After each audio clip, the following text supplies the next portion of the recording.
the final preparations are underway, from parking the planes to making sure that everything is in place.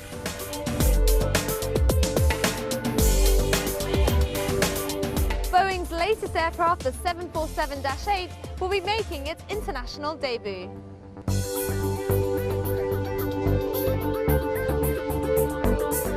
It's a great privilege to fly the airplane here, and of course I will say we were noticed.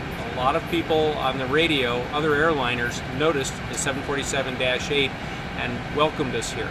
Every sector of the aviation industry is represented here at the Paris Airshow.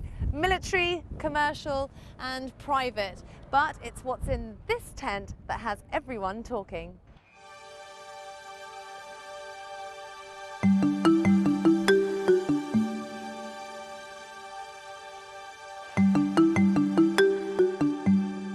This is what's headlining the event, the Solar Impulse, the first manned solar-powered aircraft that can fly during the day and night. There are almost 12,000 solar cells on the wings and the horizontal stabilizers that power and also feed the battery packs in the propeller engines.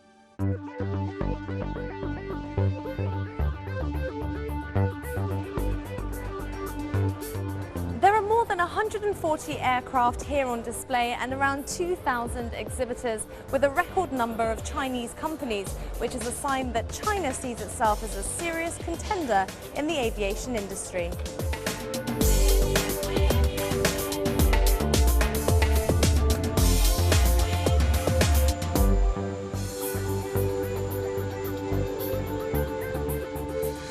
As the A380 Super Jumbo is the last to take its place, the stage is set for the 49th year at Le Bourget of the world's largest and oldest air show, where the next 6 days will be a plane spotter's paradise.